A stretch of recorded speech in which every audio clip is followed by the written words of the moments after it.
Recording by Rajiv राव दोसर लोग रे जाम काया साल में हाजीपुर बैसाखी दोसर लोग रे जाम काया साल में जाम काया साल में recording by Rajiv Rao film Supaul. नया साल ससुरा में छै हमर पहिले फोन नहीं करी हजान हाथ जोड़ी कहिले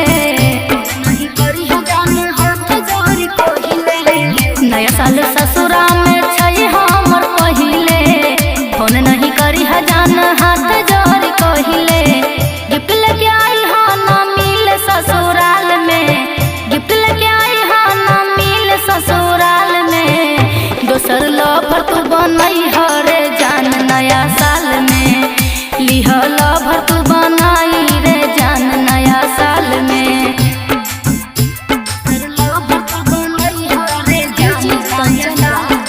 हाजीपुर बैसाखी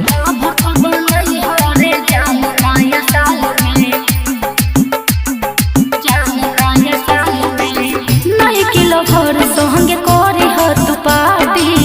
हमरा भूलई हो के सिहनवा में शादी नहीं किलो भर संगे करी हो तू पार्टी हमरा भूलई हो के सिहनवा में शादी